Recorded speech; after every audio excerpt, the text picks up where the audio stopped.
बिस्मिल्लाहिर्रहमानिर्रहीम, अस्सलाम वालेकुम। मैं हूं शाहिद सकलैन और आप देख रहे हैं मेरा यूट्यूब चैनल। आज 15 जनवरी है और दिन है हफ्ते का। आज की इस वीडियो में हम बात करेंगे नूर मुक़द्दम कत्ल केस के हवाले से। आज उसकी समाअत थी इस्लामाबाद कचहरी में और हम वहां पर मौजूद थे। इस कचहरी में जो समाअत हुई उसका जो आंखों देखा हाल है वो मैं आज आपके सामने रखूँगा। लेकिन इस समाअत के दौरान कुछ हैरान कुन चीज़ें हुई। एक तो ज़ाहिर जाफ़र के हवाले से एक हैरान कुन खबर आपको दूँगा आगे चलकर। दूसरा जो ज़ाहिर जाफ़र का वकील है उसके हवाले से भी आपको बताऊँगा। आज उसके हवाले से भी एक काम हुआ है और आगे चल के आपको जो है मज़ीद इस केस में जो शौकत मुक़द्दम साहब का बयान हुआ है, कोशिश करूँगा कि उनका बयान आज रख दूँ जो उनके ऊपर जिरा हुई है, क्योंकि एक लंबी समाअत थी। 11 बजे शुरू हुई और तकरीबन 2:44-45 पर यह ख़त्म हुई। 3.5 घंटे पर मुश्तमिल ये समाअत थी, जिसमें बीच में 15-20 मिनट का वक्फ़ा भी लिया गया।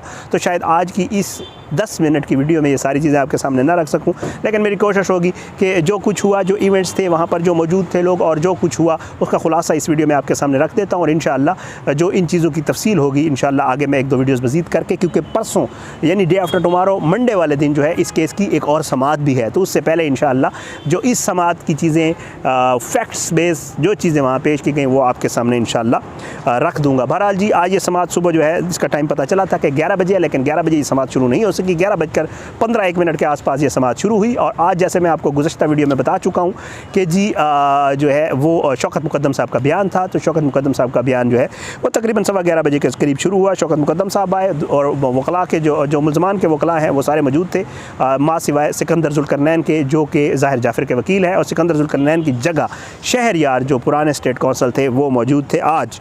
बहरहाल जी, अकरम कुरैशी साहब जो थेरेपी वर्क्स के वकील हैं, उसके अलावा जी बशारतुल्लाह साहब मौजूद थे, उसके अलावा जी असद जमाल साहब मौजूद थे। ये तमाम जो है मुल्ज़मान को, और इस तरफ शाखावर साहब और उनके एसोसिएट्स और हसन जो सरकारी वकील हैं, ये सारे मौजूद थे। बहरहाल शौकत मुक़द्दम साहब जो है वो आए और उन्होंने हल्फ़ लिया और हल्फ़ लेने के बाद उन्होंने कहा कि जी मैं क्योंकि पहली दफ़ा अदालत में आज पेश हो रहा हूँ और ये मेरा पहला मौका है, तो शायद मैं जो बातें करूँ अगर उनमें कुछ गलत हो तो उसके लिए मैं पहले से ही माज़रत ख़्वाह हूँ। बहरहाल उन्होंने अपना बयान हल्फ़ लिया। हल्फ़ लेने के बाद बयान शुरू किया। उन्होंने वो सारा वाक़या बताया जो FIR में भी दर्ज है और हम भी आपको बारहा बता चुके हैं, तो इसलिए मैं उसको रिपीट नहीं करना चाहता क्योंकि टाइम कंज्यूमिंग होगा। बहरहाल उन्होंने वो वाक़या बताया कि जी 18 से मेरी बेटी गई और 18 वाले दिन ही जब मैं वापस आया, बकरा लेने गया हुआ था, वाइफ बाहर गई हुई थी, वापस आया, हमें नहीं मिली, हमने कॉल्स की, उसका नंबर बंद था। फिर उसके बाद उसकी अपनी कॉल आ गई और उसने बताया कि दोस्तों के साथ लाहौर जा रही हूँ। और फिर उसके बाद जी हम सेटिस्फाइड हो गए कि वापस आ जाएगी। और उसके बाद 20 वाले दिन जो वो कहते हैं कि जी मुझे जो है पहले ज़ाहिर जाफ़र की कॉल आई दिन को और उसने बताया कि मेरे साथ भी नहीं, और फिर उसके बाद रात को जो है मुझे थाने से कॉल आई और ये सारा अंदोनाक वाक़या जो है वो उन्होंने बयान किया। फिर उसके बाद वो बताते हैं कि मैं थाने गया और थाने जाके फिर पुलिस के साथ में जाए वकूआ पे गया। वहाँ जाके मैंने शिनाख्त किया कि जो सर से धड़ अलग है जिस लड़की की ये लाश है ये मेरी बेटी है। बहरहाल वो कहते हैं कि जी उसके बाद जी वहाँ से हम लोग वहाँ पर कुछ देर रहे।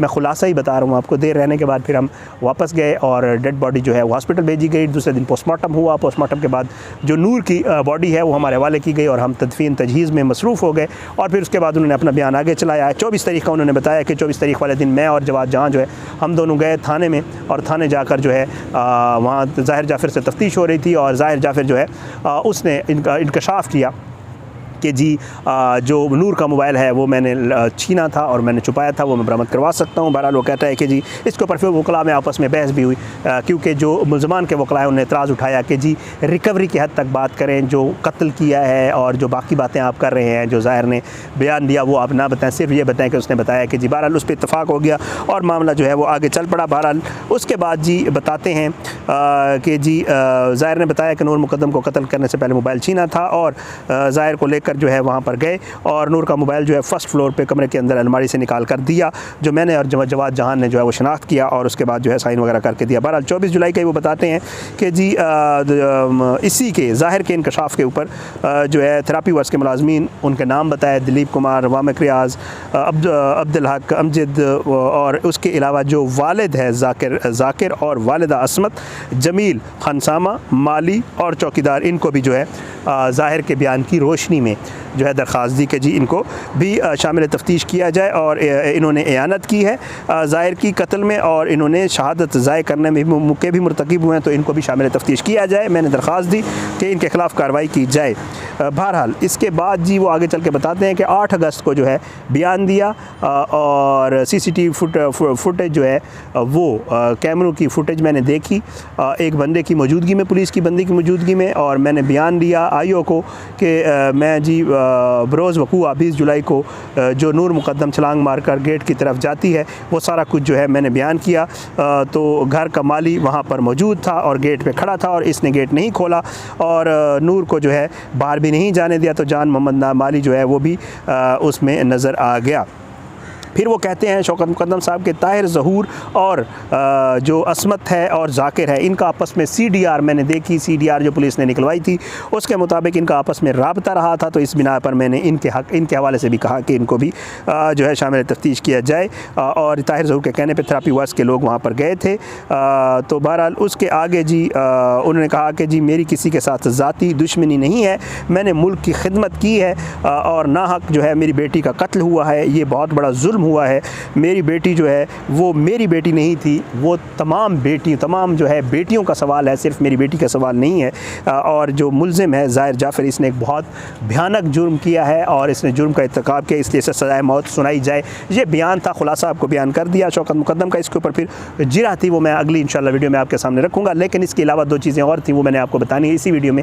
एक तो आज जो है वो ज़ाहिर जाफ़र को अदालत में नहीं लाया गया था, जो बाकी मुल्ज़मान हैं उनको भी केस की समाअत के दौरान तकरीबन जी इनको मुल्ज़मान को लाया गया दरमियान में, मिड में ही समाअत के दौरान जाकिर को और जो बाकी मुल्ज़मान हैं। ज़ाहिर को नहीं लाया गया, तो हम थोड़ा सा हमने पूछा कि जी ज़ाहिर को क्यों नहीं लाया गया, तो अदालत में ही किसी ने बताया, जज साहब ने कहा कि उसने किसी के साथ लड़ाई की है, और फिर उसके बाद अदालत में से किसी वकील ने कहा कि वो जो है बख्शी खाना भी व्हील चेयर पे उसको लाना पड़ेगा क्योंकि वो अदालत आने के काबिल नहीं है। फिर हम पुलिस वालों से हमने थोड़ी बातचीत की कि ये मामला क्या हुआ है, तो जज साहब ने तो कहा था किसी के साथ लड़ाई हुई है। पुलिस वाले ये बताते हैं कि जी व्हील चेयर पे उसे जेल से बाहर लाया गया था, और फिर उसके बाद हमने उसको उठाकर गाड़ी में रखा, हम उसको बख्शी खाना तक ले गए हैं। अगर अदालत उसको बुलाएगी तो हम ले आएंगे, अगर नहीं तो बख्शी खाना में बैठा हुआ इस काबिल नहीं है कि ख़ुद चल के आ सके, उसकी तबीयत ठीक नहीं है। बहरहाल ये जो हमें पता चला है। दूसरी बात जो मैंने आपको बतानी है वो ये है कि जो सिकंदर जुल्करनैन, ये स्टेट काउंसिल इनको लगाया गया था, लेकिन इनको हायर किया गया था, ये खुद आए थे और इनको हायर किया गया था, क्योंकि एक फ़ैसले में भी लिख दिया गया है कि हायर किया गया है वालिदा असमत की तरफ से। वो आज पेश नहीं हुए। दौरान समाअत जब जज साहब ने ये समाअत ख़त्म हुई तो उन्होंने कहा कि जिस सिकंदर जुल्करनैन अब नहीं करेगा रिप्रेजेंट ज़ाहिर को और शहरयार को, इसलिए खड़ा किया गया था जो पहले स्टेट काउंसिल थे, ताकि वो या तो जिरा कर लें या वो अडॉप्ट कर लें। तो इसलिए सिकंदर जुल्करनैन अब नो मोर, वो अब नहीं करेंगे इसके ऊपर जिरा। तो इसके ऊपर सिकंदर जुल्करनैन की तरफ से एक वकील पेश हुए और उन्होंने कहा कि जी उनको कोविड हो गया है। उन्होंने रिपोर्ट पेश की व्हाट्सएप से प्रिंट निकलवा के कि जी उनका कोविड पॉजिटिव आया, तो वो नहीं आ सके, अगली समाअत पे आएंगे। तो अगली समाअत के हवाले से ये बात हुई कि जी अगली समाअत तो अभी 1-2 दिन बाद है, तो फिर क्या उन्होंने कहा वो आ जाएंगे। तो उनका कोविड का टेस्ट कैसे उनका पॉजिटिव आएगा, जब उनका पॉजिटिव आया तो उनका नेगेटिव कैसे होगा 2 दिन में। तो बहरहाल इस पर काफ़ी जो है गपशप भी लगी, अदालत में कहके भी हुए, क्योंकि 2 दिन बाद तो कोविड ठीक हो ही नहीं सकता अगर आप हुआ है उनको। तो बहरहाल जज साहब ने कह दिया कि जी अगर वो आ सकते हैं तो नेक्स्ट पे आके जिरा कर लें, नहीं तो शहरयार जो है वो जिरा कर लेगा या अडॉप्ट कर लेगा, और ये मैं केस ख़त्म करना चाहता हूँ। जज साहब ने एक दफ़ा फिर आज समाअत के आखिर के ऊपर बहुत जो है अल्फाज कहे हैं, सख्त इसलिए मैं कहूँगा कि ज़ाहिर है उनकी अपनी एक क्रेडिबिलिटी है तारा बानी साहब की, और उन्होंने यही बात की। उन्होंने कहा कि यार मैं कितनी दफ़ा वक्त मांगूंगा, मैंने एक दफ़ा पहले भी हाई कोर्ट से 6 जो है वीक्स का मज़ीद टाइम मांगा है, और ये 6 वीक्स अगर इस तरह मैं आपको पेशियाँ आपके ना आने के ऊपर देता रहा तो ये भी ख़त्म हो जाएगा, मुझे मज़ीद वक्त मांगना पड़ेगा। मैं वो मज़ीद वक्त नहीं मांगना चाहता, मैं इस केस को आप ख़त्म करना चाहता हूँ आज। बल्कि उन्होंने ये कह दिया कि अगर आप IO को बुलाते हैं तो IO के ऊपर भी बयान भी हो जाए और उनका जिरा भी हो जाए, लेकिन बहरहाल IO को आज नहीं लाया गया, और जो अगली समाअत है वो है सोमवार वाले दिन, तब तक के लिए जो है रखा गया कि जी IO भी आ जाएगा, IO का बयान भी होगा, और इसके अलावा शौकत मुक़द्दम साहब के ऊपर अगर सिकंदर जुल्करनैन या ज़ाहिर की तरफ से कोई वकील आया तो वो जिरा करेगा, और ये समाअत जो है वो ख़त्म हो गई सोमवार तक के लिए। बहरहाल आज जो है ये खुलासा था इस समाअत का। इंशाअल्लाह जो मज़ीद शौकत मुक़द्दम साहब की जो जिरा है वो बहुत ही लंबी भी है, और उसमें बहुत सारी ऐसी चीज़ें हैं जो आपने पहले नहीं सुनी होंगी और हमने भी आज पहली दफ़ा सुने हैं। तो इंशाअल्लाह अगली किस वीडियो में आपके सामने पेश करूँगा। आज की इस वीडियो से इतना ही, आने वाली किस वीडियो तक में इजाज़त है। अपना बहुत ख्याल रखिएगा। अल्लाह पाकिस्तान का हामी नासिर, इसके खिलाफ साजिश करने वालों को नस्ल नाबूद करे। आमीन सुम्मा आमीन। पाकिस्तान जिंदाबाद। अल्लाह हाफ़िज़।